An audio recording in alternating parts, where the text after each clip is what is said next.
Thank you all for being here with us. For those also in this room with us, thank you for taking the time. For those joining us by live stream, thank you for being here. I'm going to jump right into the questions because why not? Today, we're here to talk about disability inclusion. It's always a space for us to learn. Recording in progress. Uh-oh. Shantani, can you mute? All right.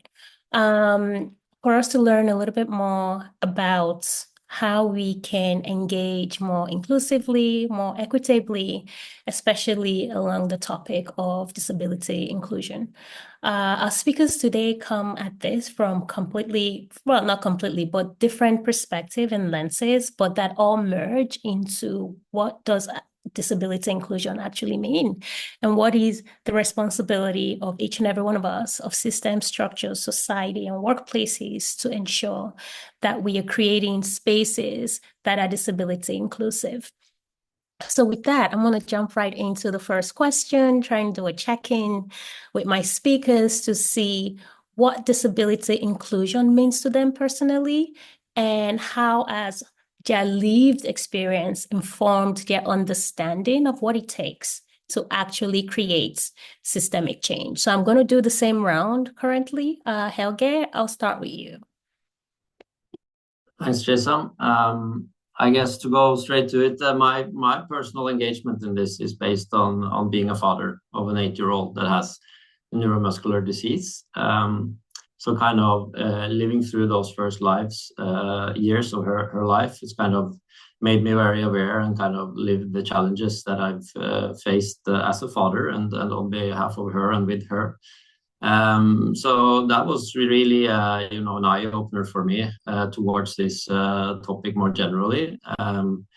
And then also made me more aware about sort of, the first years are just one part of that journey, and it continues through sort of elderly years and eventually into work life. And then being at sort of a company like EY, which is a global organization, an important sort of employer in different countries, but also kind of a stakeholder in society. When we started to focus more on disability inclusion as part of the D&I agenda, I saw that as a very meaningful role to then also engage in how we can improve ourselves and how we can sort of take part in improving the society in more general as well. So that's kind of my personal motivation here.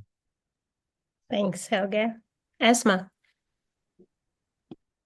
Yeah, so as for disabled women myself who does have temporary jobs and I have been applying for different jobs. I have gone through university which was kind of challenged because we didn't have any inclusion vision at the university, so I had to self-advocate all the way through. So I'm mainly working in disability-related organizations and for disability-related organizations.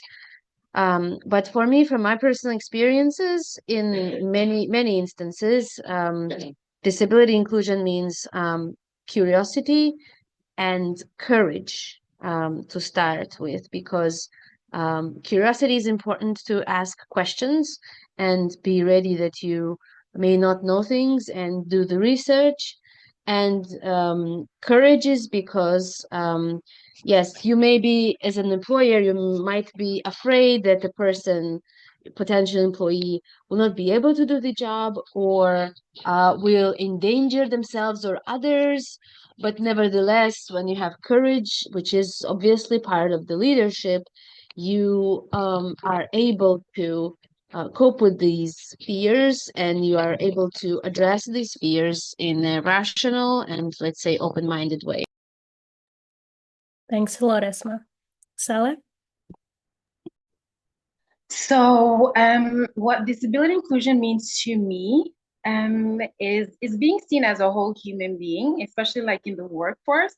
I love that people are talking about, disability inclusion when it comes to work. And I think that is amazing that, people are building new buildings, new hallways, new toilets, and giving people ramps and lifts and I think that's amazing. But to me, it starts with your mental. How do you see me? Because you can get me in, but it's also about keeping me at the job and having the same expectations as all of your that you have when it comes to your other employers as well. So to me, it means to be seen as a whole human being and not just as a disabled woman. I am disabled as well. I am in a wheelchair, not right now, but yeah, my day-to-day life, I'm in a wheelchair. Thank you, Salam. All right, so we've heard a bit about the angles and the passion for this. So I'm just going to go to my next general question, and after that, I want to ask individual specific questions. So as we all know, at least I hope we all know, that disability is really a result of the societal barriers rather than a consequence of individual impairments. So this means that people are disabled not because they are disabled, but because societal systems and structures are not inclusive of the needs that they have. So with this, I'm curious as to what do you think is, I know there are a lot of different things that can be done, but if you could think of, say, a specific systemic reform, be it in policy, education, infrastructure, or even just kind of like how we engage in a workplace, what is the most important to you in terms of how we dismantle barriers that affect people with disability? Helge? Thanks again, Chisom. I think it's a really good and complex question, right? My perspective of this is that it's really sort of all factors coming into play in order to make significant change going forward. I think obviously it's different between countries. It could be different between regions in the world, even kind of subsets of that as well, where kind of policymakers have come further or shorter infrastructure, you could say, improvements have come similarly a different way. So that will obviously impact, you could say, the fundamental building blocks of creating a more inclusive society. So where you could say there's still lacking fundamental governmental policies in terms of equality and inclusiveness, that's clearly sort of what needs to come in place. I guess what's universal to all of this, at least, is the you could say the awareness and the understanding on how you're creating a inclusive society, not kind of on an individual basis, looking at each individual's needs for adjustments, but really changing the whole mindset around how you create an inclusive environment for all. And that goes into kind of each and every one of us and how we come to realize kind of, you could say, the inequality that is there. And for me, as I mentioned, it took kind of getting a daughter in this situation that has kind of created a lived experience for me, really understanding this and feeling it. That creates an engagement, and you really understand sort of the challenges that are out there. And for those that haven't sort of been through that learning journey, I think if we were able to take more people, not as an example of how I've done it, but just to reach into people's understanding and emotions around fairness, then I think that is really what can make change. Thanks a lot. I often reflect on the fact that, for a lot of, say, systemic or even interpersonal challenges that we have, sometimes we either need to experience them directly or have somebody we love experiencing it for us to actually know kind of how complex, it is. In some sense, also kind of know where it hurts.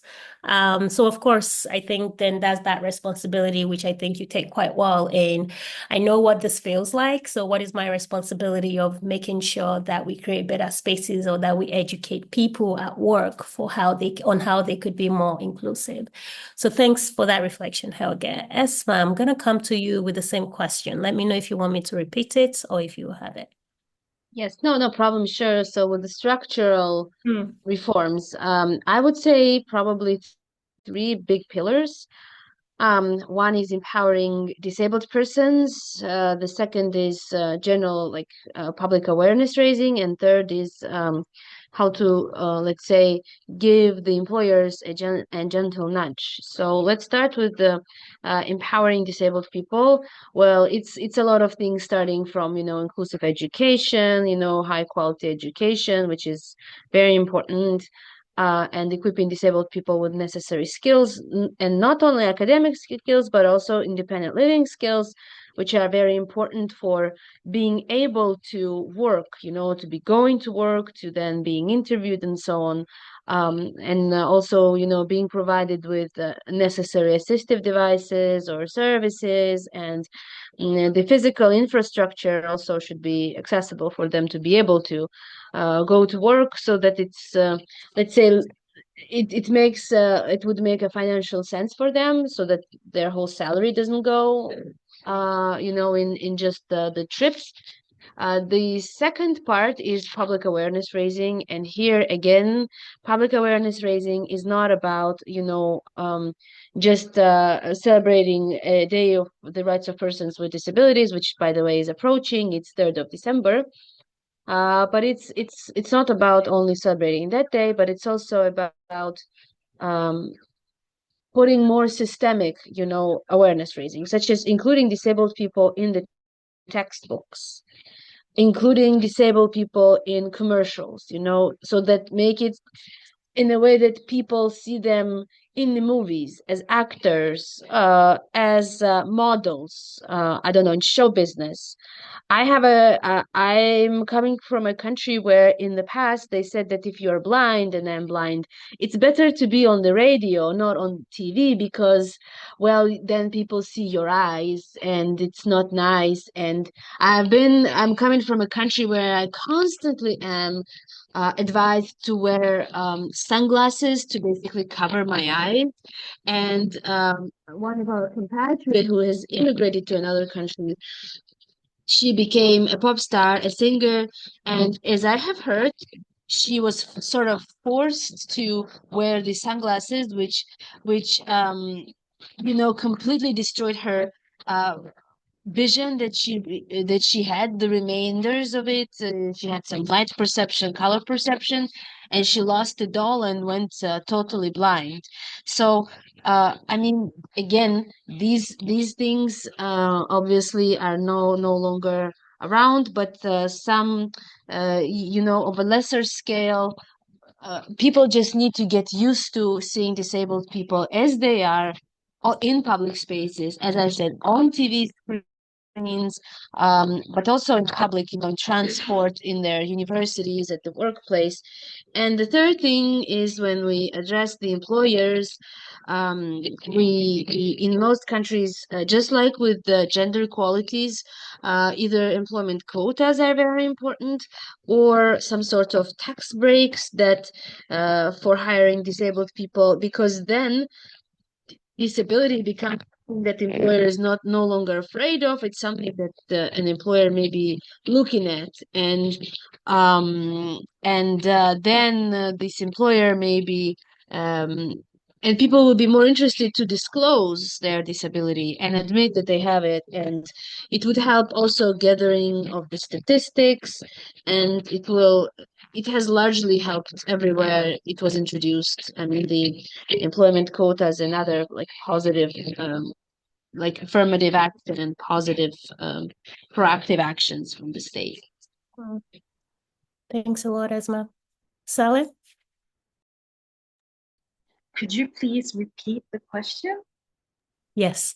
Asking, what do you think is the most important systemic change that could happen, be it in education, in the workplace, in societal structures, to either dismantle the barriers people with disability face, or to minimize it, ideally dismantle? Yeah. So I first agree with Esma. I think that first of all, like having a disability is not a curse, and it's not a disease, and it's not like a bad word. And I think it's very important to first and foremost empower people with disability, like she said, with putting us in wherever we're supposed to be, because we are a natural part of society. But I think for me, like my short answer would just be wanting to, like the willingness to just execute, to be honest.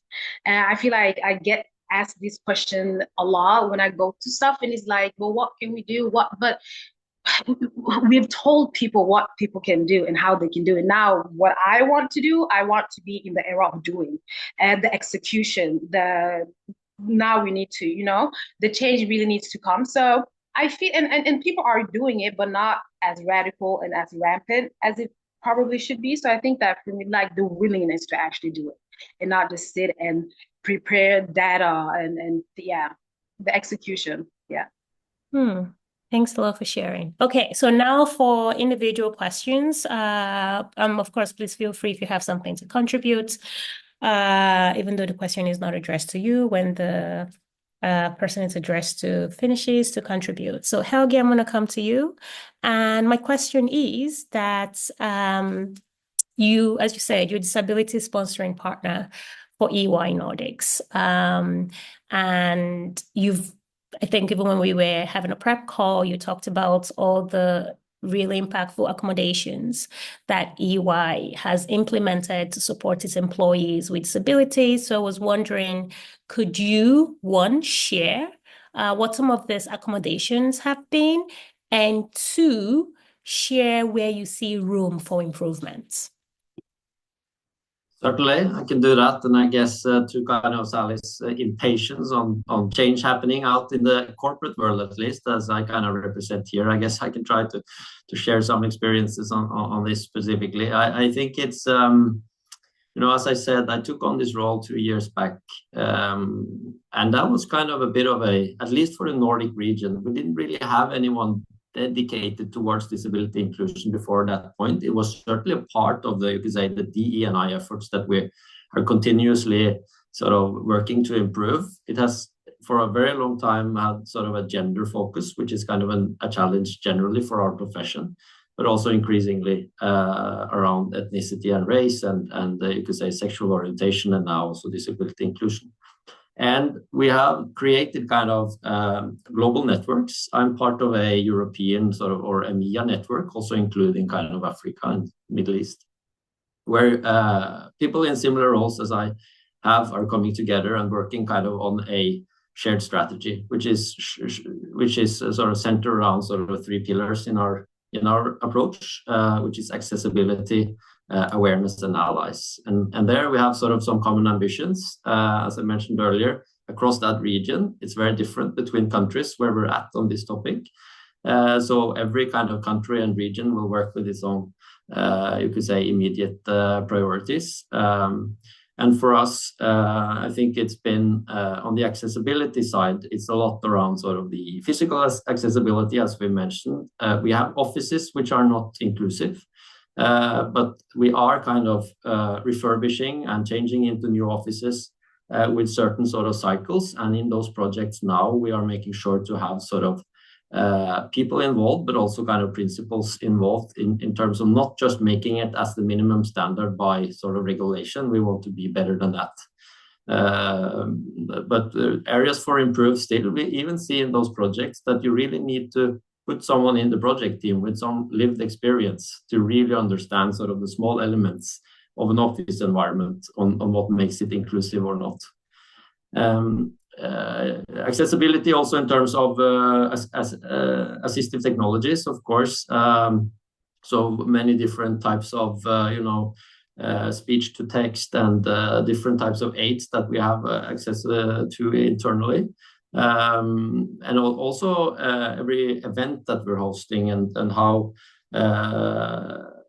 those are arranged in countries, but also for international events, recruitment processes, which I guess we can get back to later, but obviously a key point to make sure you have sort of accessible recruitment processes. So there's a lot happening on accessibility, on awareness. A bit back to my point earlier, we can run different concepts. We have something called the Disability Confidence Workshop in order just for people to understand more around sort of disability inclusion, be more confident in the way they talk about it internally to leaders, to colleagues. But the kind of the big challenge here still, I think, is to really reach the, you could say, leaders, but also kind of the decision makers and the people that can really make change in recruitment decisions and how we kind of continue to evolve, creating a more inclusive environment. Finally, on allies, it's actually a concept we have internally. We name it Purple Champions. It's kind of creating a community of people extra engaged, receiving more information, and kind of also being a bit sort of visible in terms of how we do this internally. So, but I think back to Sally's point, I think, yes, a lot of good plans and ambitions, but we need to act. And there I can feel frustration too, in terms of kind of how fast we as a big corporate organization is able to move. But at least I feel we are, a lot further than we were 2 years ago. So there's certainly things happening, and we have a lot of young people as well coming into our organization, which is kind of a catalyst for change. We see that they're coming in with different expectations and ambitions than maybe a few decades ago. So and even maybe 5 years ago. So I think it's a lot of positive things happening, but still room for improvement, definitely. Thanks a lot, Helge. I just have a quick follow-up so you've been in the corporate world for a while now, right? And within this space, how receptive do you think people are becoming to conversations around disability inclusion, not just in EY, but in just the general space that you engage in?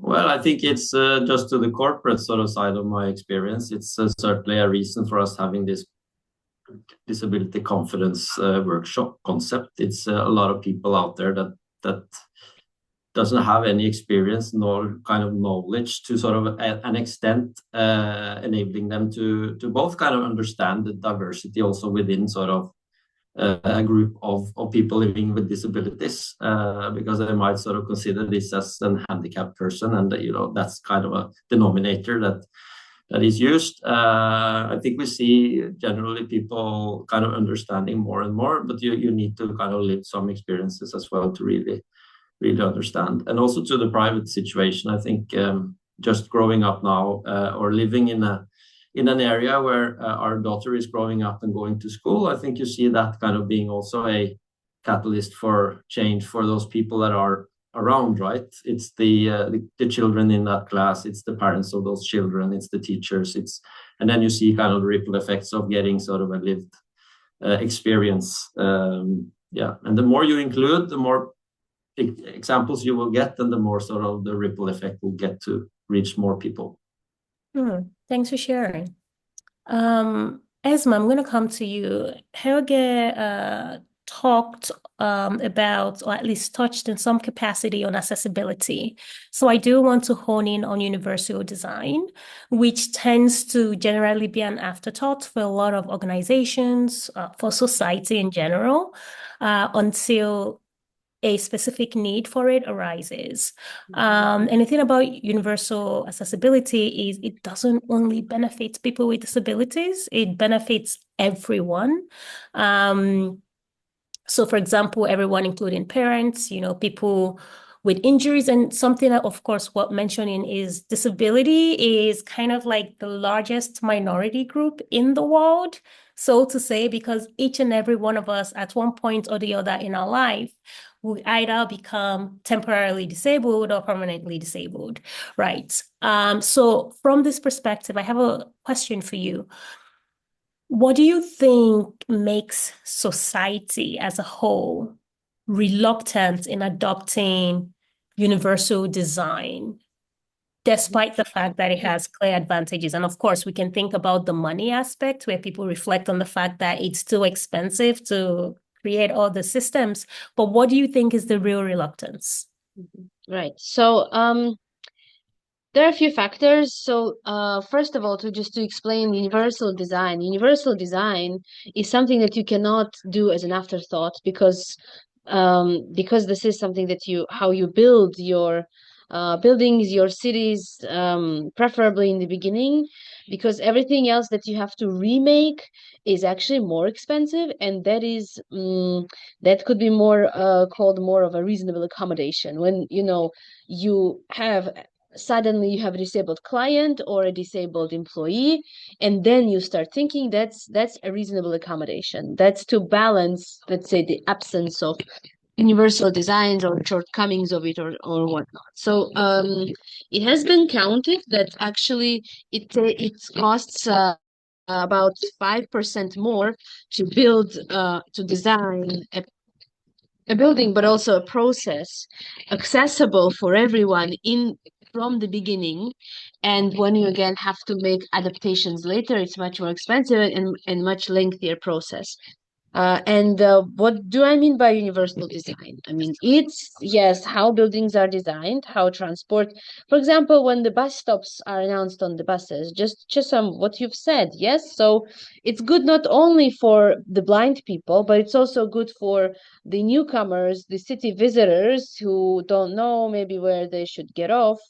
It's good for someone who fell asleep on the bus and doesn't look around and just maybe could hear the which stop and get off.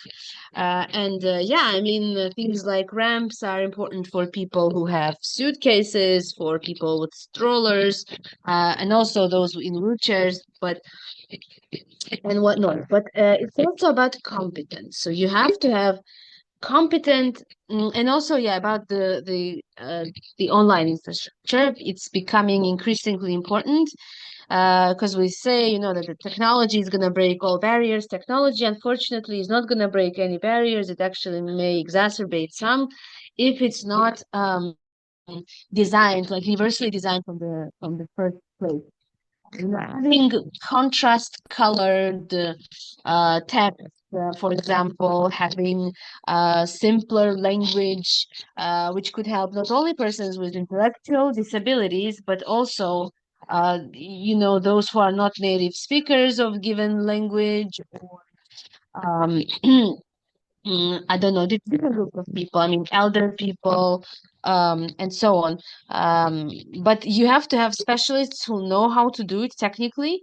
And in some countries, you may not have this kind of specialists. I'm speaking from the Georgian context, but also specialized monitors. So people who know what should the universal design look like, you know, how should the ramps be done, how should the bus stops be announced, and you know, people who are able to compare this to existing standards, how it's done in real life.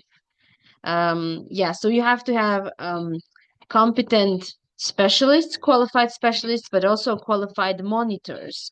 It cannot be that, you know, a given street is tested by just one wheelchair user or like one blind person, and you know, if a given ramp is good for one wheelchair, that's we can say that it's great. We cannot, because again, everybody is individual, and to reconcile this, it's important that we do things in accordance with standards. Yes, and that way we actually avoid a lot of, for example, lawsuits and complaints, because okay, for example, somebody's wheelchair might be able to fit in a given doorway, but somebody else is not. And this is, you know, it's not a good discussion to engage in. This is why, of course, we have to take into consideration the community members' opinions, but we also have to have standards, and we have to work according to the standards. Right. And yes, so when we talk about reasonable accommodation, which always has to complement this um, the universal design, we have to think about the job essential duties and non-essential duties, and things like, can we maybe rearrange the duties in a way, in job descriptions in a way that they fit the, let's say, potential of a given disabled person. And it doesn't mean that that person has to work less. It can be that the person may be working the same amount of time, but just, let's say, different working hours, or has only, out of, let's say, 5 tasks that were originally ascribed there, has maybe 3 or 4, but has more, but others get some of the ones that this person, let's say, is not so competitive at. We're just I making mean, it adaptable, yes, essentially, yes, to the yes, there. specific person and their needs. Yes, the less rigidity there is, more flexibility there is in the workplace. And in a big company, it's definitely possible when you have a big HR department and professionals who can rearrange job descriptions. Right. Thanks a lot, Esma. Um, I'm gonna segue to Saleh, because in the beginning of this call, you talked about disability inclusion means more to you in terms of like how you're viewed as a full person. So while all these accessible structures are put into place, you talked about how society perceives people with disability.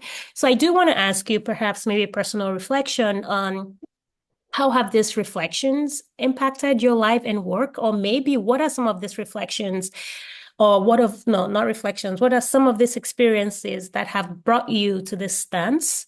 And what practical strategies can, say, individuals and organizations use to confront and dismantle the biases that they have when they engage with people with disabilities?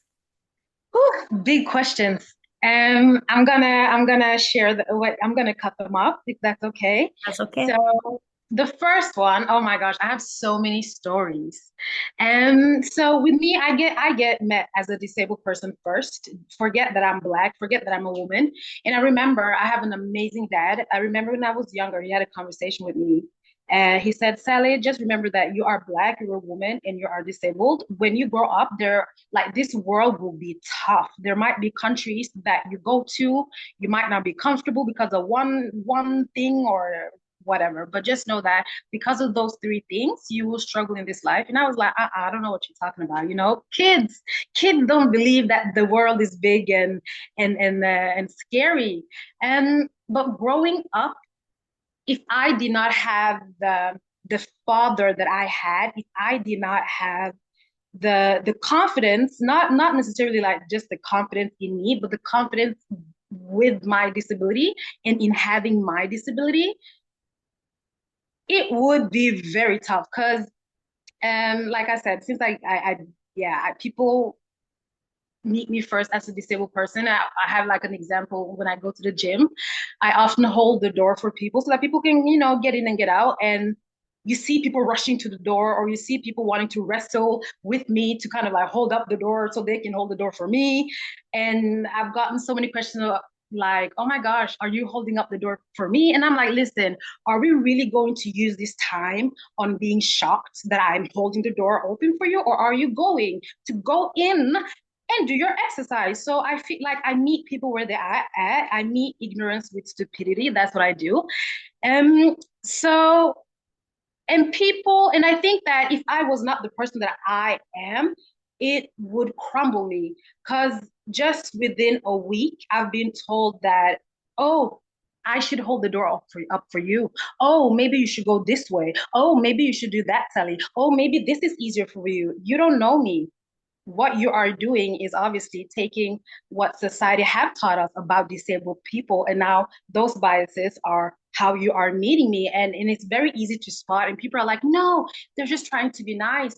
Then why did you walk through the door when someone else were holding it up for you? Why did you make a fuss of it when I did that to you? Why can I never help you with your baggages? Why can I never lift the heavy things, because I know that I can lift the heavy things. I think that just as people meet other humans, if I see that you shift a lot to meet me, I'm gonna call you out. But yeah, so that's just like but when it comes to like the work life, what I really love is what I said earlier. I think I need the execution part. I need people to train their employees who they hire. I experience a lot, especially when it comes to like hospitality. And that when I go to restaurants, the first thing people do is take out the chair and they remove it. Then I look at them and then I'm like, I need the chair back because I sit on that chair. And then I see the uncomfortability that they have. And of course, I get it because this is probably what you do to everyone. But I think it's important to look at disabled people as individuals. Just because you did it to Frank when he came before me does not mean that you're going to use the same shoe when it comes to me. Ask me. I don't even get asked, Chisom. That's the thing. I don't even get asked, can I remove this? things are just being removed. And I'm like, so where am I going to sit now? In my wheelchair? No, this is my out shoe. I need to sit on a proper chair. So I think it's important for people to really educate the people that you hire, because just like people have boot camps on how to address people in the LGBTQ community, how to use the right terms. People go through that boot camp. Why don't you have a disability boot camp? Why don't you also don't put that in your thing? This is how you meet disabled people. Ask questions, because the same way, Chisom, you can show me what your body can do. Trust and believe we will do the same thing. So you don't need to assume anything. We will show you just how everyone else will show you. So I think it's important to really go through that. If you are having the LGBTQ workshops, have the disability workshops as well, and hire us. And I have an amazing story. This is like I think this is like the perfect disability inclusion hire I've ever been through. So I've worked as journalist, as a TV host for ML Supernet for 2 years. And how I got hired was that my boss at that time, he called, not this time, so it's an organization that works for disabled people. He called them and he was like, hi, I'm looking for a new TV host. We want the person to have a disability. Who can you guys recommend? They said, we have Saleh. Google her, do your research. Here's her number. If you want her, give her a call. He gave me a call. He said, hi, I've seen what you've done. Can you just come to just a meeting? I don't have anything for you now. We can just talk. Just come in. Let's just have a conversation. And I was hired at the spot. And when I came in, he was like, listen, Sally, I don't know you. So you need to walk through this office space with me. I'm not going to walk through it with you. I want you to just do this whenever you have time. Bring a pad, bring a pen, go through. Don't be ashamed. Whatever we need to change, we're changing it. If we need to paint, if we need to build, if we need to take down, we will do it. And to just feel like, oh, wow, I'm not only here to be hired, but I'm also here to actually be taken care of as someone working here. And being given that chance to do that myself and show him what accommodations I really needed was amazing to me. And I felt like I was being seen as a human being seen as someone that was hired to do the job on the same level as everyone else. Because I could have came in and they could have, made everything accessible, but accessible for who? For me or you? Because sometimes people might think that, oh, we're making this accessible, but you're just making it harder for me. Now my whole day is just much more harder. So ask us. So yeah, so that was a very long answer, but I think if you're going to have the LGBTQ workshops, have the disability inclusion workshops as well. Take them seriously and see us as full humans. If you need to do a lot of things when you meet a person with disability, just check yourself. Check yourself. Thanks, Sally. It reminds me of the nothing about us without us. And also that, people were not a monolith, right? Even if we fit into a category based on social constructs.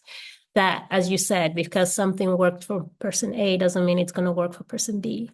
And I'm also reflecting on how a lot of this unlearning can happen from the educational system. I think the educational system is failing us drastically on a lot of different fronts, right? So oftentimes when people come to the workplace, it already feels like it's a little bit too late. So I do want to go back to what can the educational system do at the moment? And Helge, I'm coming to you. So when we talked in preparation for this call, you noted that even in Norway, that a lot of people with disabilities are dropping out of the educational system. So I do want to ask, of course, we know that this has a significant impact for the society as a whole. So I'd love to ask, from your perspective, what contributes to this dropout rate for people with disability? And second, what do you think needs to be done at that educational level from kindergarten to primary school to mitigate this dropouts and facilitate better opportunities for education or joining the workforce for people with disabilities? Yes, no, thanks again. And perhaps a bit related to this, I just wanted to give Sally some huge cred here, because with the kind of the determination and the persistence that you sort of show here, it's with sort of the challenges that your father explained to you. I think you've gone your way through the educational system here as well and experienced a lot of the challenges on the way and done that extremely well. So yeah, congratulations. I hope my daughter has just a little bit of your power, then she will be on a good way as well. Trust me, with a father like you, she's good. Oh, well, thank you. No, but back to the question. I think it's, as we discussed during the prep calls, we actually, we engaged with a association here last year. It's called Stiftelsen Vi, for people from the Nordics or Norway might know it. They have been working very sort of with the rights for para-athletes and have kind of expanded their purpose now to also focus more on education and work life. So we work together with them in kind of understanding a bit sort of where are we at when it comes to kind of statistics and why are we where we're at.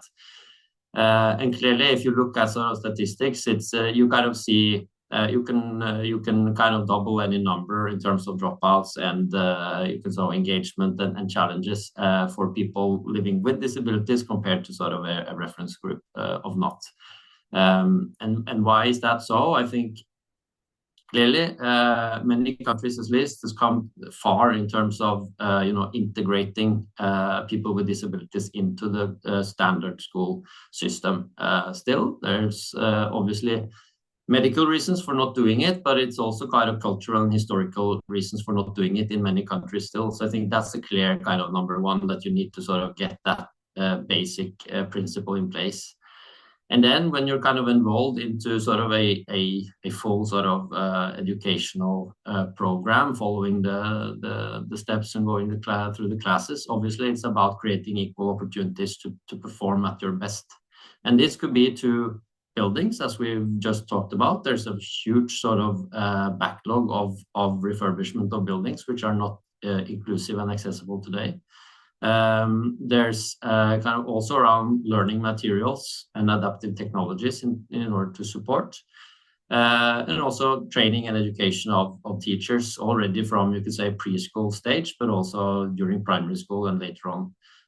All of those kind of need to develop in parallel in order for creating sort of a equal opportunity to learn and thrive through the stages, which is also super important for how you might identify yourself. Because if you are faced with all those struggles, you might be challenging to reach the same sort of milestones and actually deliver the same type of progress, which is starting to kind of identify yourself as someone falling behind or falling out. And that was also finding from the work that we did, that when you kind of you see that kind of dropout rate increasing as you're getting older, which is then creating kind of a limited, you could say, number of applications into work. It's a lot, I think someone should mute. It's a lot lower than it should be. And I think that's, again, a bit where many employers are today. They're saying, well, we have really recognized the importance of having inclusive policies. We are trying to find candidates, but they're not applying for a job at our place. Which is not acceptable as a conclusion either. You need to kind of work with your employer brand and create sort of a brand that everyone can relate to and want to work with or for. But it will certainly help if you are fixing the challenges through you could say, the educational system in order to really improve the number of people being it sort of vocational and practical jobs or academic careers. Nevertheless, it's kind of creating more recruitment to society for different types of jobs. Yeah. I think maybe it might not be allowed to have some commercials here, but I just saw a new film on Disney Plus the other day. It's called Out of My Mind. I don't know if you've had the chance to see it. It's clearly sort of trying to illustrate the situation some years back, but I think it's a very good illustration of some of the challenges around sort of succeeding through school and education. So I kind of recommend to see it if you have the opportunity. Thanks a lot for the recommendation. I think on films, which is something that I find quite interesting. I'm trying to bridge kind of a thought here with what Sally was talking about and also what you just spoke about, Helge, is it's so important to not box, people into one thing. There's a movie on Netflix. I forget the name. It's a Norwegian movie about a boy who is disabled or was disabled, and when he passed, his parents realized that he was like a prolific gamer and he had an entire life, on this game, and he had impacted so many people from across the world. So for his funeral, the parents started meeting a lot of people who had stories about this persona that, this man had. And it's really interesting for me. What I was reflecting on when I was watching that was not asking people what they need and deciding we know what they need or what their situation is, what brings them joy. I think the same way we would ask people who are not disabled, we understand that they are individuals and that they need different things, that you could meet my sister and me who are quite similar, but we're so different in what we need, and how we engage. And I think that's something that I'm also trying to thread through, like the importance of recognizing people as people rather than recognizing people as, say, disabled people fit into one container. So thank you all for so much to reflect on, and I'm trying to take notes here. Okay, so Esma, I'm going to move on to you. Also, just mindful of time because I have a lot of questions. Well, some questions left, and I do want to get through them. So I'm going to ask onward that we keep our answers crisp, if possible. Esma, coming to you, I have a question here about the long-term impact of limiting independence and societal participation for people with disabilities. So looking at this more from an institutional perspective, because it is true that if people don't get the right education or they're not included, so Helge was talking about the dropout rates, this has impacts on the society. So I guess the question here for you is, what actions can be taken by the different stakeholders, policymakers, governments to enable greater autonomy and inclusion of people with disabilities so they can meaningfully participate in the society? Thanks for this question. First of all, I really wanted to follow up on what was Sally talking about and just share how much my experiences are very similar, that it's very unfortunate. Like I'm almost attacked on the streets when I'm walking around alone. People want to help and they think that I am a bird that fell out of the nest and doesn't know where to go, and they know better than me which way am I supposed to go, even though like they see me for, I don't know, a minute maybe. And yes, I have to always tell them that I don't need the help when I don't need it, because when I really need the help, usually nobody's around. That's paradox. And then I have to really search for people and self-advocate.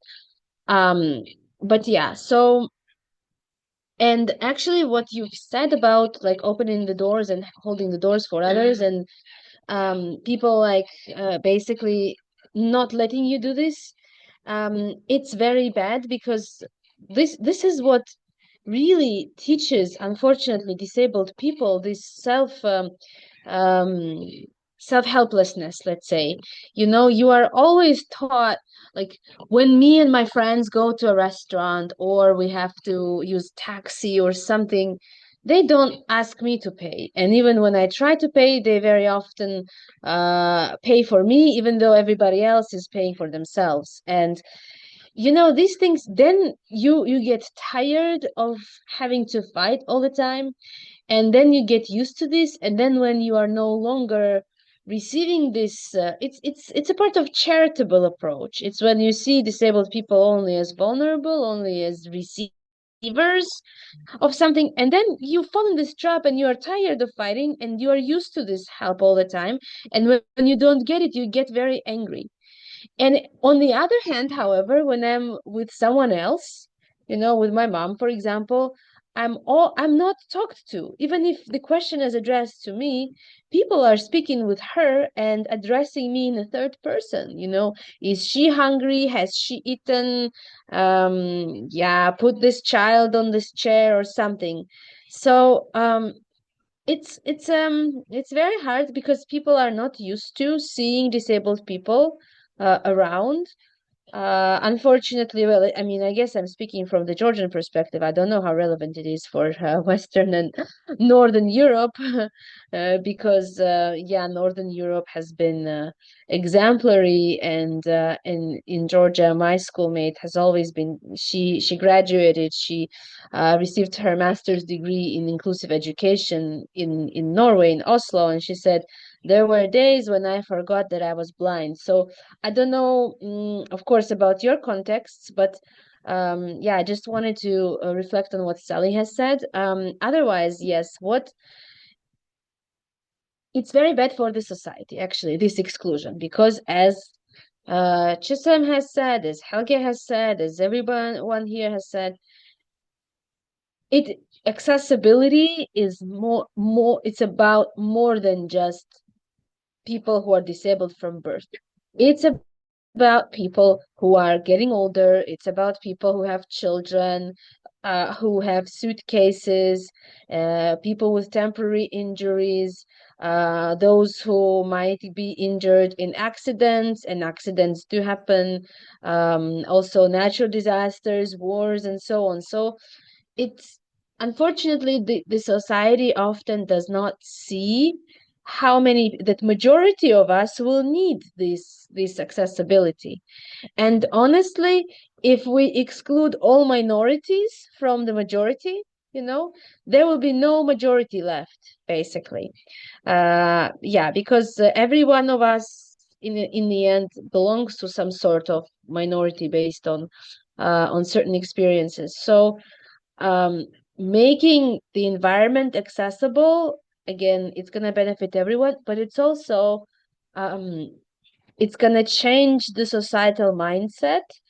And but for this, again, disabled people have to be more exposed, and have to be more exposed through media, through textbooks, through teachings, through many different ways. And for example, with employers, yeah, so when we talk about charity-based approach, a lot of times, they think that it's not safe for you to do certain things. They just assume it. I mean, I was kicked out of an animal shelter in the US, from the Humane Society shelter, because the people who were there, they thought that like they were afraid that the cats would endanger me, that I would trip over something, because there were a lot of equipment in the area where the cats were. But I mean, I was moving around very slowly, and I I mean, anyone can trip. If a sighted person can trip, the blind person also can trip. So why are you deciding on my behalf what risks am I ready to take? And we had a recently case when our low vision friend was denied a voluntary position in Netherlands in a social cafe in a project which said that it was including disabled people, but it didn't specify what kind of disabled people. And the problem was that we then reached out to this person. We reached out to this let's say somebody who conducted interview with a friend of mine, and we scheduled a call with him trying to explain and ask for the reasons. And this person said, well, it was the social restaurant manager who refused. And I just asked, how come you didn't invite this manager? If the manager didn't thought that was over anxious, let's say, why didn't you let the manager hear our perspective? So this is very important. If you make decisions as a team, as an employer, and it's quite normal that not everyone on the team is of the same opinion. It's very important that you let those who are against, let's say, disabled person, to learn from this disabled person and at least engage in a dialogue. And it's totally okay to ask questions how a given person will perform the duty without endangering oneself or others. But at the same time, it's not okay to just assume that because someone cannot see, this person cannot move around. I mean, I'm using the metro alone, and people don't like they think that I should have a big difficulty stepping on an escalator, which I don't. But I have difficulties with other things. For example, when I don't know which bus has come. So it's you have to learn and just not assume things, because also, as Chisom has mentioned, we all have individual capacities and individual limitations as well. I mean, yes, blind people use computers and blind people can find things with their hands. And just yesterday, like, it was somebody's laptop, and this person said, well, she thought it was hers, like, about me, which I didn't think it was mine. I just touched it because I wanted to see what was on that table, and not that I don't know how my laptop feels. And it's yeah, but this is why I think it's important to, yes, of course, there are safety laws and safety rules, and I'm not saying that anyone should break them, but it's always possible to fit those rules and and adjust them and ask what these rules could mean for a disabled person and how they could still be met. Right. Thanks a lot, Esma. Something that's coming up for me is that expectations can be a killer in a sense.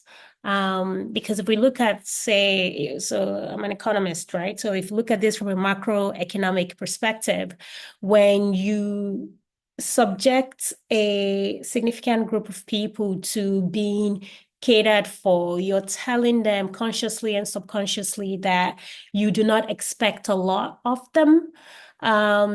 It has immediate, direct, and indirect impact into the society as a whole, into workplaces, but even just like the country annual turnover, right? So if we look at the GDP, for example.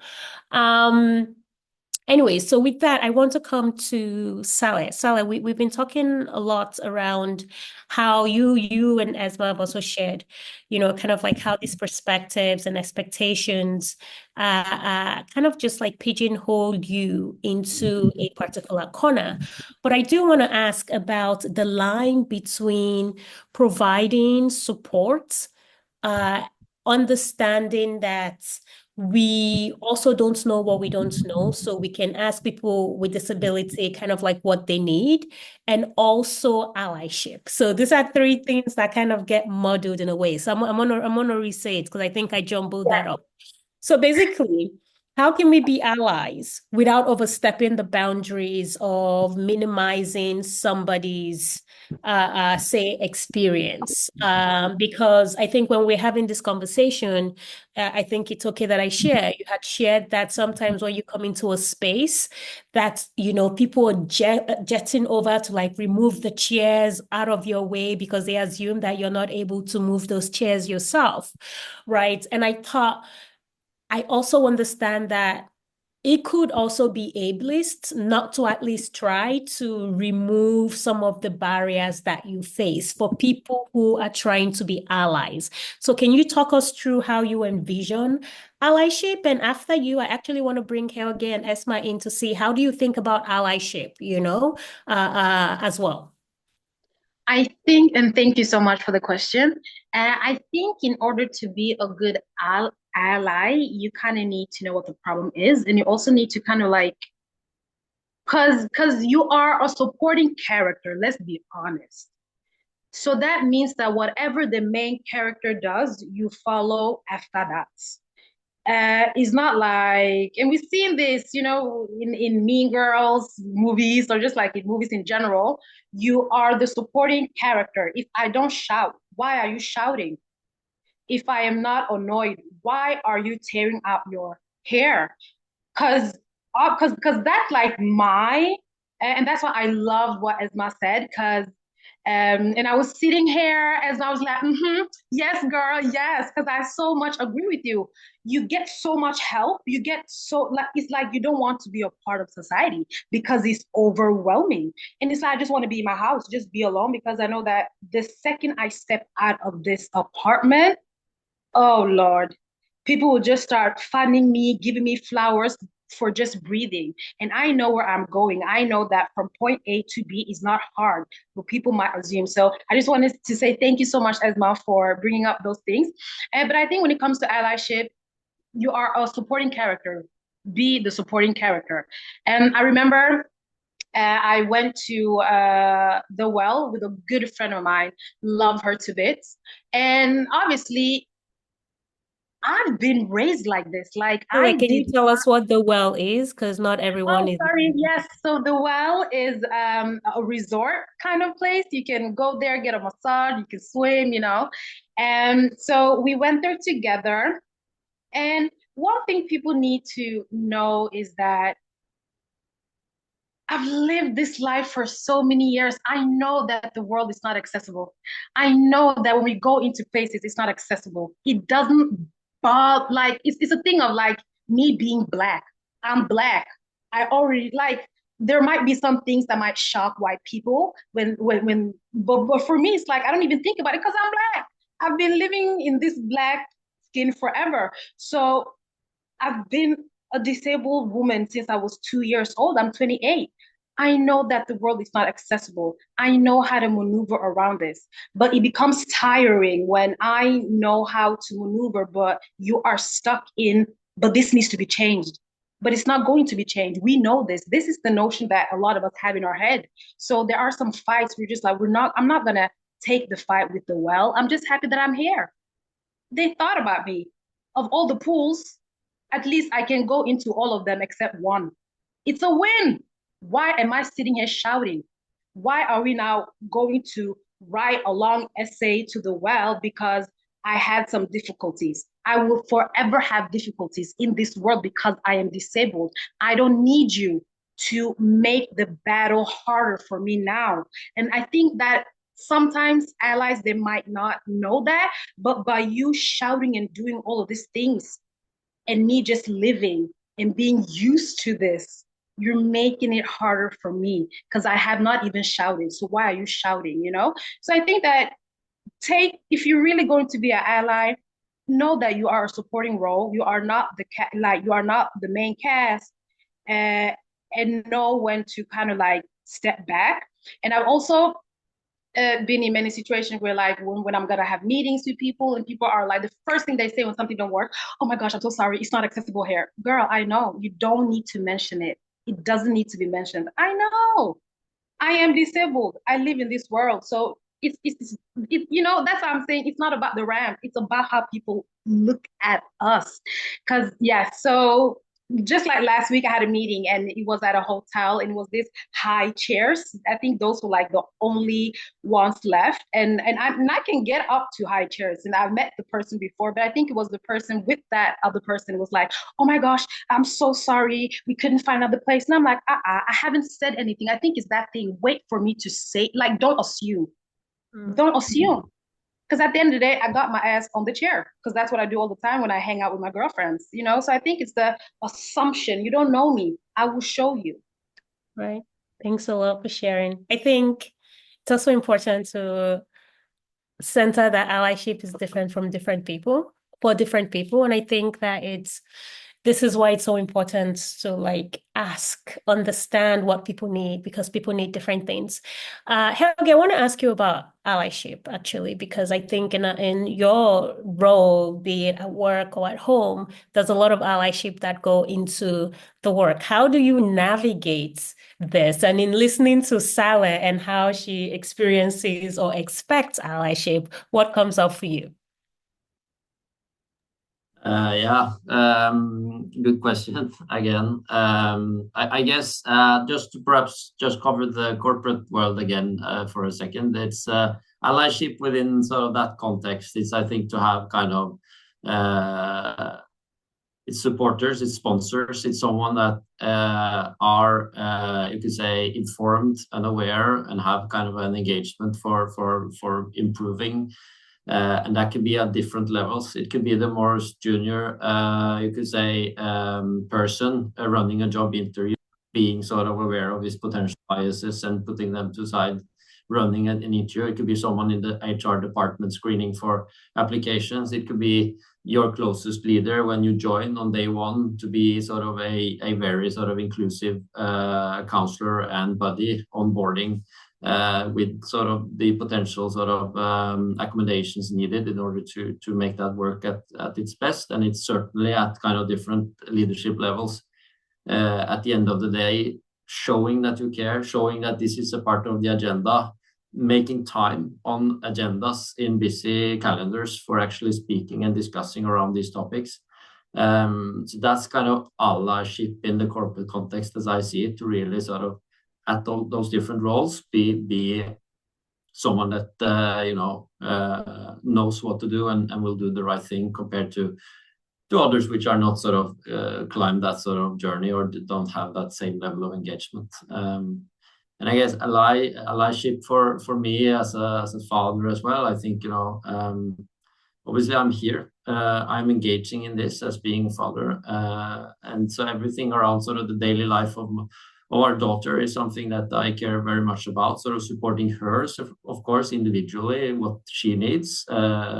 She also receives help from sort of other assistants, which we then have to sort of onboard and develop sort of a good working collaboration there as well. And then you could say the circles around, as I pointed to earlier, where she's at now in terms of age. Obviously, school is a fundamental part of growing up. It's a bit sort of where you also sort of define who you will become to be. So everyone around sort of there is, I feel a responsibility of kind of,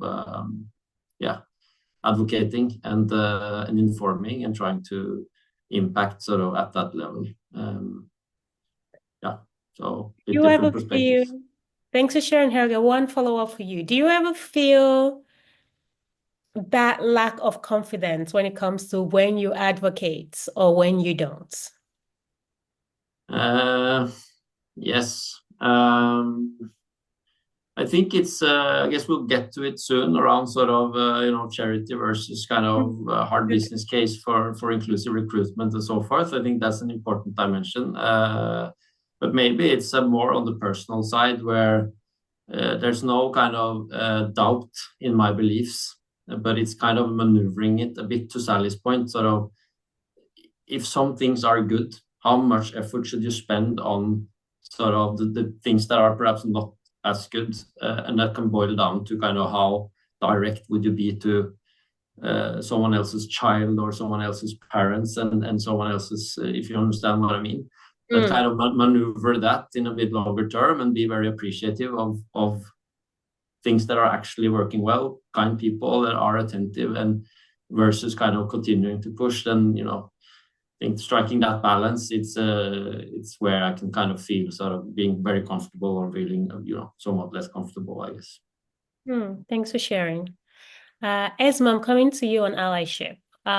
So we've heard Sale and Helge talk about, how they think about it and navigate it. So I guess my question to you is how can we, say everyone here or society as a whole, how can we approach allyship in a way that is impactful and effective rather than performative, just doing it to do it? What are some insights you have to share? Great. So I really want to reflect on first on what Sally has said about the allies being too intense, let's say, and I can understand sometimes why it happens, and I just will explain in a second. There is something that which is called discrimination by association. So just because you are accompanying a disabled person, you are looked down upon, you are pitied, you are. I thought that it was mainly experienced by parents or like family members of disabled people, but truth to be told, it's not. It's been experienced by anyone who is assisting a disabled person, even like random people around. And I have seen this in my last trip, actually, which yes, in was in Vienna and Salzburg in a way. Um, and that is that there is a lot of pressure on accompanying assistants and friends. Other people, for example, expect that these people have to be always around the disabled person and help them in everything that they think this person needs help with. And if this assistant is not around, they are judged. He or she is judged. And even if maybe the disabled person thinks that it's not necessary, that the help right now is not necessary, but people, the outsiders, think it is. So and at the same time also, for example, I was once in the opera theater in Vienna, and apparently it was a very particular setting, and this person who was taking me around, she felt very bad. I couldn't see people's reactions, so I didn't really care, honestly, but she saw all the weird looks that we were given, and especially when she tried to for example, explain what was going on the stage, or not only during the concert, but even in the hallway when we were walking, and people would not notice that I'm blind, and they would not step aside, and I was not able to step aside, and she was not able to push me aside all the time, so they would give us the weird looks, which again I didn't see, but she saw, and she felt this social pressure. So one thing is that unfortunately what happens is that we have to often care not only for our own well-being, but also for the well-being of our assistants. I had a case when somebody who was accompanying me was so criticized by another person who works on the blind people's issues that she just left. I mean, she said, I'm very sick, I don't feel well, and she just left. Or she tried to leave. In any case, she didn't end up, but she tried to leave. So what I'm saying that we still have to sort of empathize with our assistants, and we might be not think about this, but they also feel face a lot of pressure. On the other hand, when we talk about the allyship, yes, so here the important part is you have to balance, right? So between the carelessness and let's say being overprotective. But obviously, if your ally, a good ally, should listen to a person's needs, but also to the barriers that this person faces. A lot of times I have seen from my friends when they want to sort of calm me down, like help me in a way, they think that the best way is to, let's say, minimize the barrier and say, for example, with let's say personal relationships, yeah, like when I say that I'm very much ignored by the men because of my disability, because we live in patriarchal society and they view this as some sort of responsibility and this and that. And she says, well, all women have problems with, let's say, personal relationships. And it's like, yeah, but I mean, don't you see what I'm trying to say? the same with, like when I complain about the jobs and things, and she said, no, I mean, everyone has problems with finding a job and not feeling overqualified. And it's not necessary. Sometimes it's good if you recognize that, yes, you, my friend, do face more barriers. And it's good to admit, because that helps us not try to avoid these discussions, not try to hide it, but agree with this. uh, because again, when people, at least this is my experience, when people try to diminish what I have to say about the barriers, for me it's very annoying. It doesn't help. It's not helpful, let's say, and it doesn't feel like it's a support. Yeah. Yeah. Thanks a lot for sharing, Esma. I think there's a lot to unpack there. When you were talking about the pressures that, say, assistants feel sometimes, I was also thinking about culturally like cultural stigmas that come with, say, people having a disability or having like a mental health challenge, for example. I have people in my life with visible disability. And, I remember having conversations when they were a bit younger with like family members or even their parents, where this was something that they prayed for God to cure. So to say, especially when you start touching on like the very religious, societies, because it's often seen as something bad, something negative, that they're not full people. And I think there's something to unlearn there as well. And I think this pity associated with, when I think of a parent with a disabled child, absolutely. I think we can acknowledge that maybe some things are going to be more difficult than others, but feeling a sense of pityness, and especially like undesired pityness for that parent or for that disabled person, just continues to reinforce how we see people with disabilities as less than, because there is one way to exist in this world, and it has to be the non-disabled, way. So I think that came up for me. So thanks a lot for sharing. And I think this is also a very good segue to that conversation I want to have with Helge on charity, actually. So when we look at, and I think maybe Sally mentioned this, that oftentimes like disability inclusion is viewed to a point as, I want to help. I want to do charity. Let me do something, good for the world. I think in workplaces, it might be considered, oh, let's feel good about ourselves, or let's do this as CSR, so to say. So my question is that, what specific steps should be taken in the workplace to ensure that accessibility is just a core value? And also, how do we balance the fact that disability inclusion should just be seen as a part and parcel of our everyday life rather than a cost or this moral obligation, to be charitable, so to say?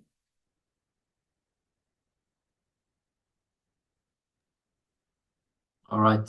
Thanks, Chisom. I will try to address both, but maybe you have to remind me of the latter part here. I think being kind of at the you could say private corporate, which is kind of operating for profit, that will kind of be a starting point for many, kind of in any recruitment, basically.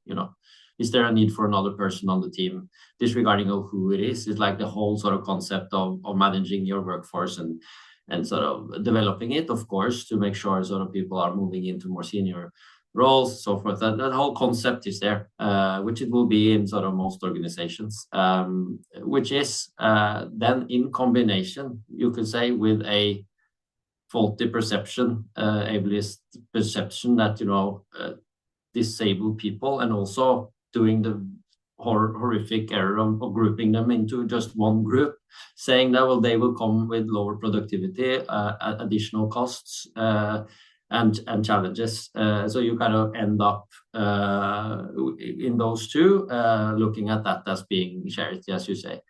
I think we're moving away from that, but as pointed out earlier, some individuals are moving faster. Some teams, based on experience, are moving faster. So we are moving in the right direction in terms of making sure we are not discriminating on the basis of kind of disabilities when it comes to, you could say, the recruitment process.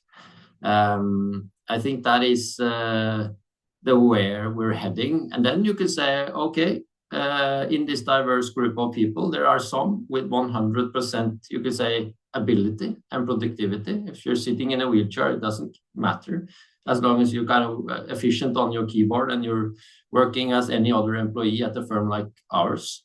But there could be some conditions where your productivity realistically would be lower. And is that charity?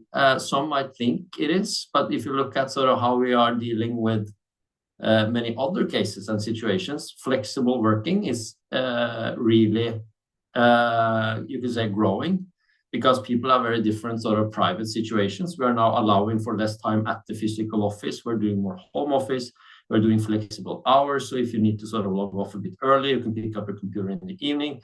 Also, if you're having any physical condition that requires you to maybe work part-time for a while, you can work part-time. So there's a lot of accommodations, not driven by the ambition of including more people with disabilities, but it's just a more diverse set of needs from the total workforce. So I think that is really working in the favor of seeing that we can hopefully, there's a multitude of, you could say, business cases for different type of employees that has some situation which needs some sort of adoption, and it doesn't really link one-to-one with sort of being disabled or not. It's just different sort of factors.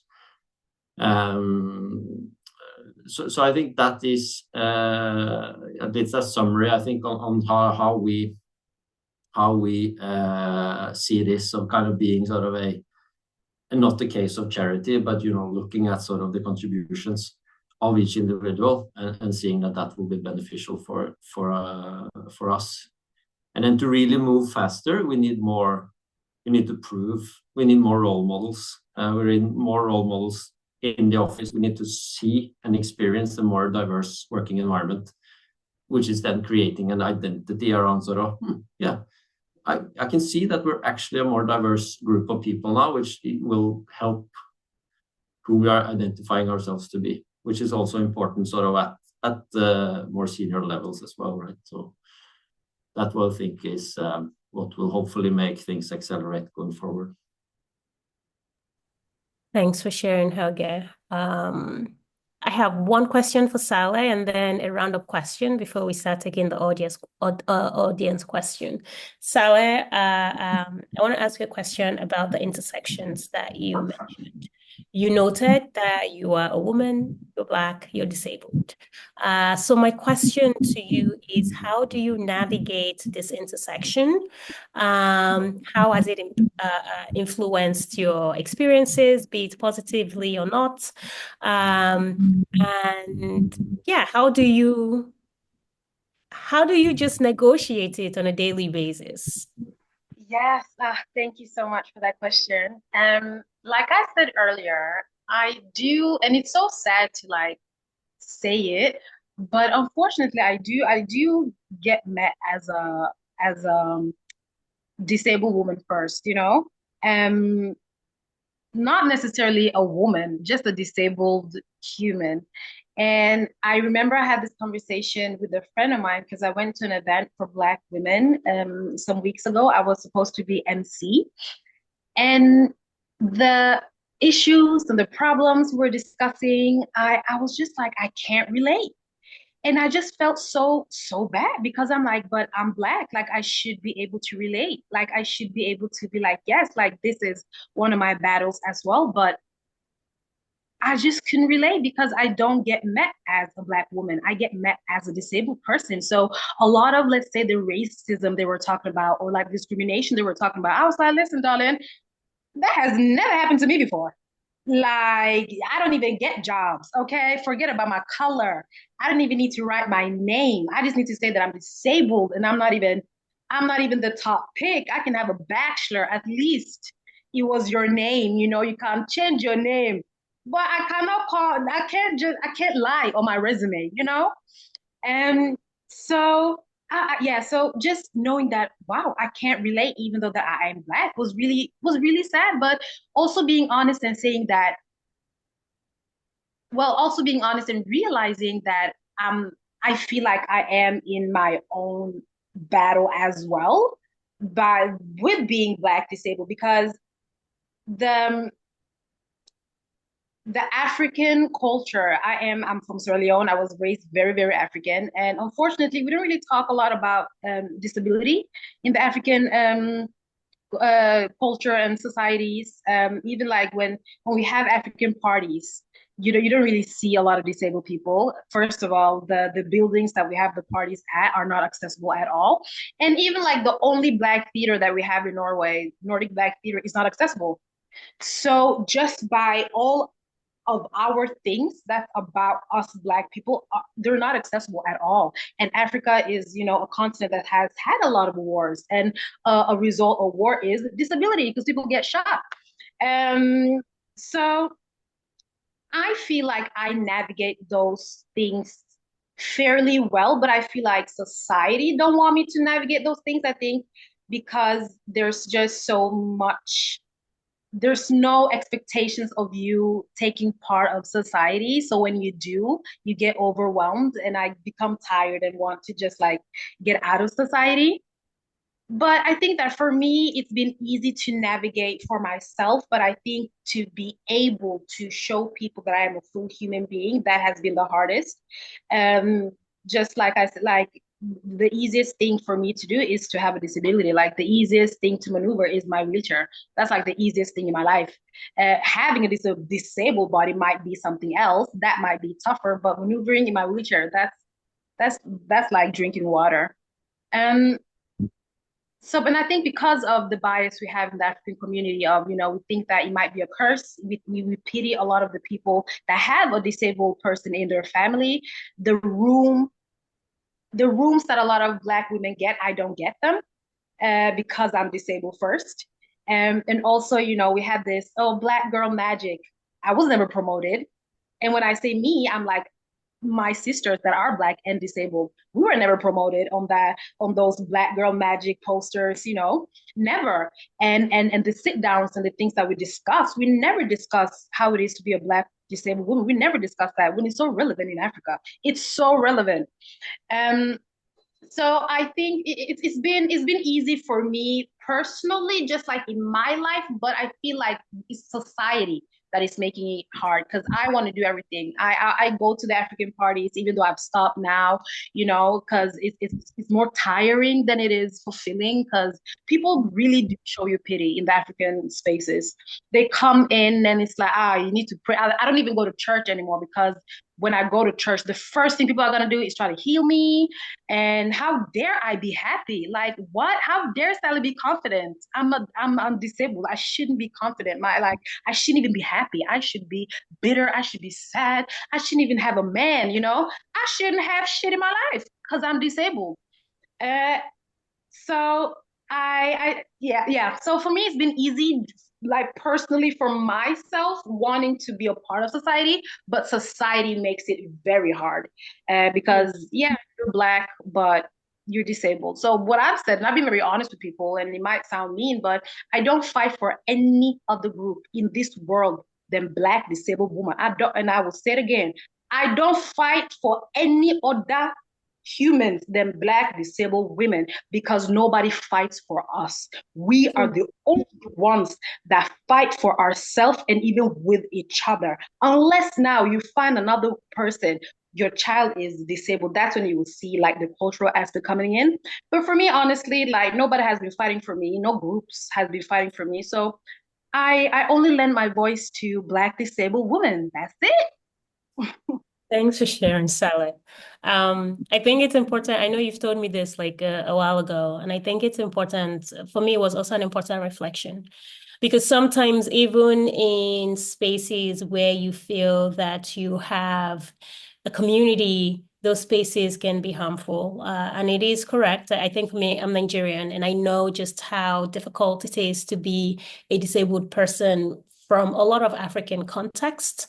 So I can understand fully well, not, like Black woman, what, I have to focus on creating spaces for disability and disability inclusion. So thank you for sharing. Honestly, I appreciate it as always.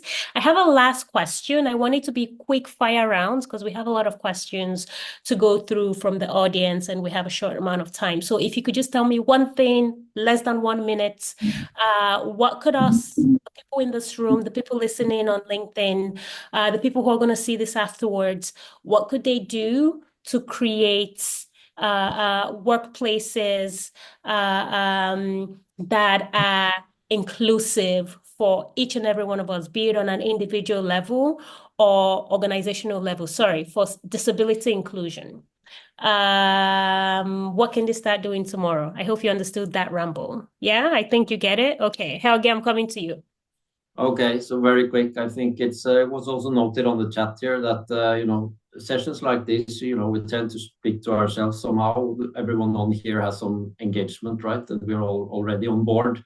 So and this is to the point that we've experienced in our corporate as well, is that you need to reach out to the others that needs to be onboarded, right? And you need to get that into, you need to get those topics in front of them to get them aware and pay attention. And then you need to tell the stories with some heartfelt content, storytelling, make them sort of emotionally engaged into this topic by, people speaking about their own experience or kind of otherwise. Because there's a lot of structures, there's a lot of policies, but there are sort of decision makers in different types of situations, in different levels that can make the change, I think, fastest when everything else is in place. But I think that is, awareness building more broadly, different ways of doing it. But I think that will create the largest impact. Thanks, Helge. Esma, I'm coming to you. You moved a bit now, but Esma, I'm coming to you. Oh, yeah. Yeah. So what can be done? One thing that can be done. Yes. I think it's important, like, to include, for example, I mean, there are many tips for employers, because I mean, all of us have certain roles, right? And it's important that what do we do in what role, right? And one of the roles that we are talking here about is an employer role. And as an employer, one good thing is that even if we think that our jobs are for everyone, it's always good to also reiterate this and mention, just like a lot of, especially international organizations, have this disclaimer saying that we we welcome women to apply, we welcome persons with disabilities to apply.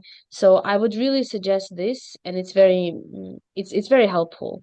I have heard people turning away from jobs because they didn't think that it was for them, just because, yeah, like, and I keep telling everyone that disabled people that any job is for you, because we have anti-discrimination laws, but at the same time, it's also good for the employers to take a step back, like forward, and yeah, just put this in wording, this one sentence.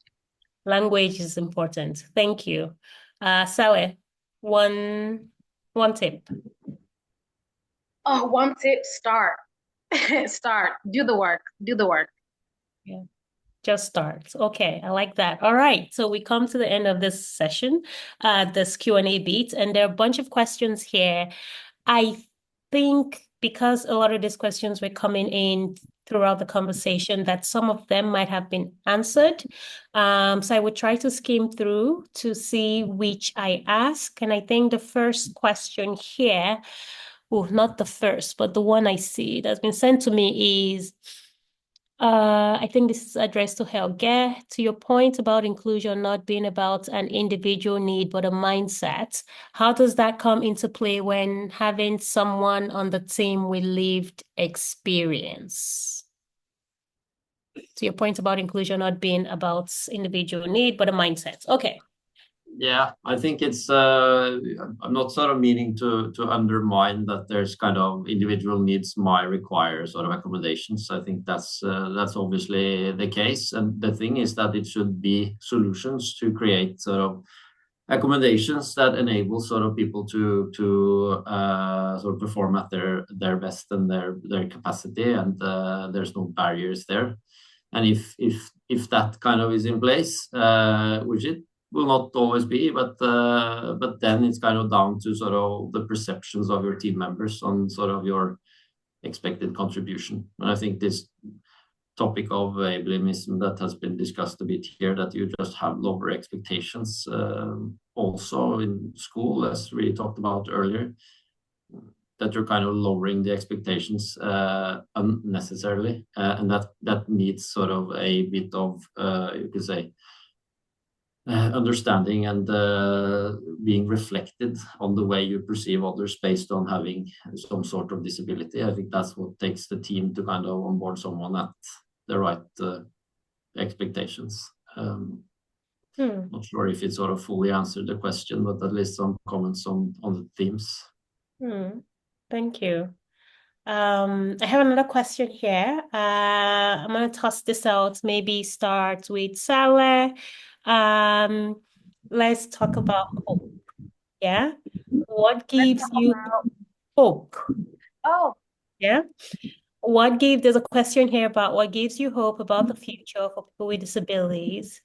And what are the most urgent next steps? I think we've kind of talked about next steps, but so I want to lean in on the hope, not to minimize the importance of urgent next steps, but what gives you hope? wow, what gives me hope? So first of all, my company is called Kamara Utopia. And I do everything. People are like, what do you do in your business? I'm like, I do everything. I do everything that I deem important to kind of like get towards a society that works for disabled people. And I my hope is for us to just be in everything. My hope is that when I have a kid, like the family dynamic that will be in the house, that mom's in a wheelchair and my dad can walk, that she will be able to see that on TV. She will be able to see that in the magazines, like what she sees in the house, she will also be able to see when she, listen to radio or switches on the TV. I think it's so important. And I just wish that every person with disability just have confidence, not necessarily in just being a human being, but in your disability. Like there is literally a strength in knowing that because of your disabled body, you have limits, and that's fine. But also just know that it's not a curse, it's not a disease. You are a part of this world and you can cuss people out. You have the right to do that. Every room that you are invited into, walk into it with your, head held high. My hope is just that we will be a natural participants in society effortlessly, and that when we also decide, just like everyone else decide to be a part of society, that they also are allowed to be according to how they are and how much they want to give. So that's so that's my hope for the future. Thanks, Sally. I feel like you could be everyone's, motivational speaker, just like wake us up in the morning and tell us, show up, get up, you can do it. Love it.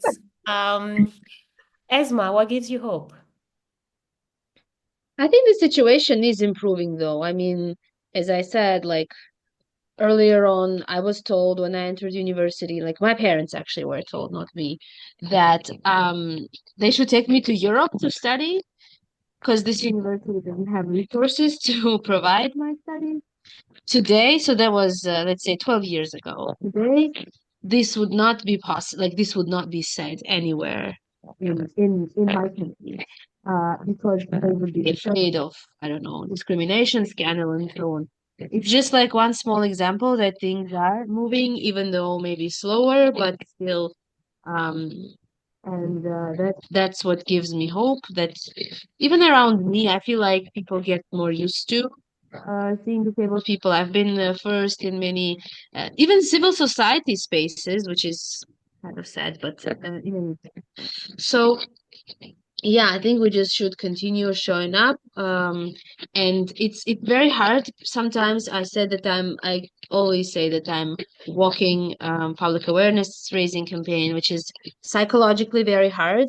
I actually do anti-burnout psychological counseling right now, and the psychologist suggests that I have some sort of hobby, but honestly, anywhere I would go and anywhere I do go, even if I'm just on a walk, it's still I'm made aware that I'm disabled and that I'm different. So no matter what I do, I'm still on duty and it's hard, but yeah, we just need to learn and find ways out, let's say, to release our tension and combat this burnout.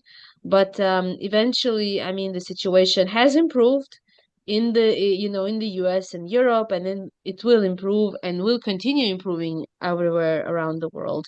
I also want to say something about share a small resource.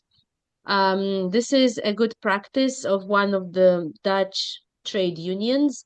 They have a program where they train peer employees. So someone, maybe HR person or someone from a company, in how to create accessible environment for a disabled employee that maybe is a newcomer, and how to properly, let's say, mentor this employee in the um, first days or weeks or months of their job. I just want to copy paste the website of theirs in the chat, and if any of you will need it, yeah, they were submitting their innovative initiative to the Zero Project competition. So yeah, you can check it out and reach out to them and see they have a major consultants as well. Thanks a lot, Esma, for sharing. Trying to sift through the questions here to see which ones. Sorry, it's a lot, so it keeps loading for me. But let's see. Something I was reflecting on in terms of hope, and yes, I want to come to you, Helge, on hope, is I guess maybe the importance of representation. And oftentimes I reflect on that from the perspective of the spaces in which I hold and the spaces in which I see other people hold. So what is our responsibility in the workplace for representation? What is our responsibility when we're doing an event for representation? What is our responsibility to ensure that people with disabilities do not only just show up when we're talking about disability, the same way where we don't only invite women to the table when, we're talking about women, but of course, we can't have the conversation without the people who are most affected. So in terms of so I guess I'm reflecting on the importance of visibility. And I think maybe Esma had said something earlier about that people with disability need to be more visible. So they are also not, a shock that they are expected in the rooms where they come in.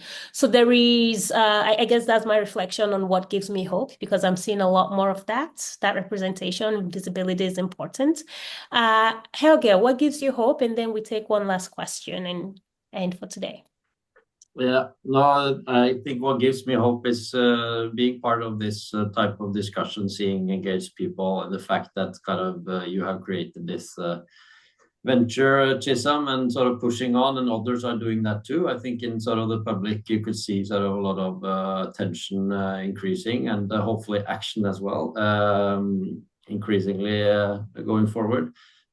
Being still very different between countries, right? So there's many people internationally on this call, which things might look a bit different. So there's larger areas of improvement everywhere. But nevertheless, I think it's there's, to me as well, is kind of I think we can work with all generations, but if we really succeed with the new sort of upcoming generations, getting them to sort of develop with a completely different mindset, which will take time, but that will be a very sort of transformative change. And I think there's a lot of good things being done impacting children's experiences as well. And hopefully that will be kind of the true sort of step towards full inclusion. Thanks for sharing. There's a final question I'm going to ask, which is actually the final, well, just the most recent question we received, because I think it's an interesting reflection for all of us. You know, I think in many ways, as we've heard today, you all care about, you know, disability inclusion, you're passionate about it. There are different lenses in which you approach it. But from listening to each other today, what is the most important lesson that you think you've received in addition to what you previously knew? So what is new in terms of a lesson? And what advice would you give disabled children today? You can take either or both, but we have a short time, so let's keep it swift. Sally, I'm going to start with you. I'll answer the disabled children part. And since it was specifically children, I think my advice would then be to the parents. I think it's so important for the parents to have confidence in what they are doing and how they're raising their own kid. My dad, oh my gosh, I have the best dad in the world. The way my dad raised me with tough love, he was very honest with me. He did not see like we say in Norway, to kind of like make things cuddly. He was very honest. We've never lived in an accessible house. Of course, I'm talking just from my perspective. People would need different things, but he was very like, Sally, I'm going to make you tough in this house so that when you go out there, you will be able to live the life that you want to live and choose the life that you want to live. So I think that that's important. You might see that your kid might not be able to do some things and watch them able to do that thing. Because in my house, a lot of glasses were destroyed before I was able to take down my glasses myself. But sometimes you just need to sit there, bite your tongue, and see your disabled child go through different things. Because if you don't make them tough in the house, trust me, this society will either destroy your kid or give them the biggest cheerleader champion ever. So I feel like it's kind of up to you. How do you install confidence in your disabled child? Thanks, Sally. I guess the only time charity is important in this conversation is when we say charity begins at home, and how kids are prepared at home matters for how they show up in society. Thanks for sharing. Esma, I'm going to come to you. What is your most important reflection from today, or advice to disabled children? Either or.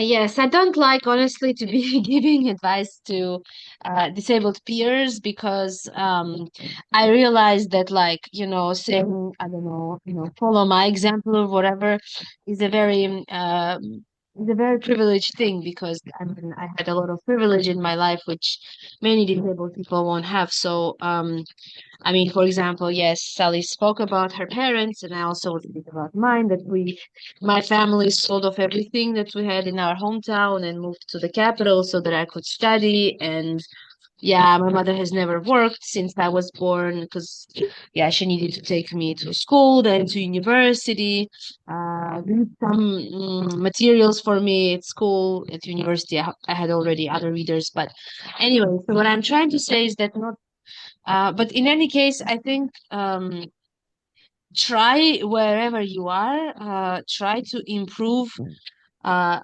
your personal freedom. And by trying to improve your personal freedom, you also really will be influencing others. And be that through trying to study, getting education, trying to get a job, learn a foreign language, or anything. And I have to say that unfortunately, that's a reality, that to achieve the same outcome, we have to fight much more. So we have to know more, we have to, yes, and often, let's say, be self-made and make ourselves in a way, and learn how to be independent, how to use certain assistive devices, or also how to self-advocate, how to ask help when we need it, how to deny it when we don't need it.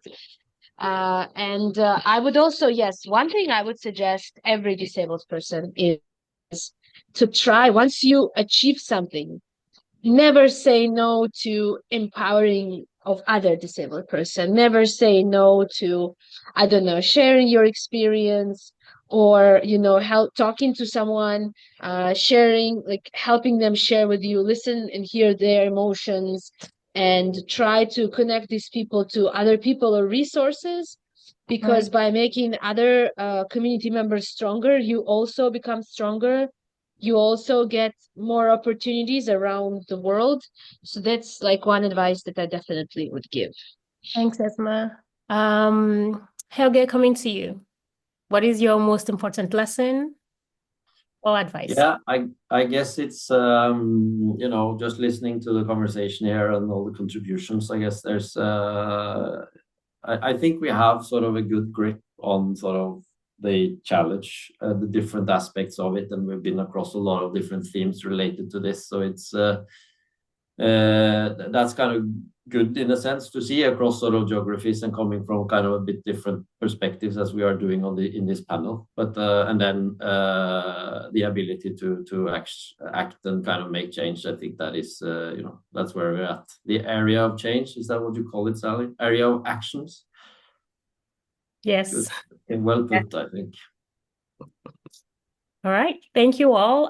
My most important lesson today or reminder is that, never make assumptions. When in doubt, ask. Ask people what they need, ask them what accommodation is useful, and always include within the space where you have power. I think oftentimes when we talk about inclusion from any lens, it's easy to defer to the organization, to the leaders, to the government, but each and every one of us in our own little way can make this a small piece of heaven or utopia for the next person. So thank you all for so much to reflect on. Helge and Sarle and Esma, thank you so much for your time, for sharing honestly and your insights. For everyone who's joined and stayed, we know these sessions are 2 hours, so we know you're long, but it's also important to unpack, a lot of this with the nuance. For those joining us on LinkedIn, and those who are going to view afterwards, thank you so much for your time. I really appreciate it. Thank you all. And thank you to you Thank too, you. Diversify, bringing up important topics. Thank you. Thank you. Thank you for inviting us, and thanks to everyone for listening and for all your questions and interest in the topic. Thank you. Thank you. Bye.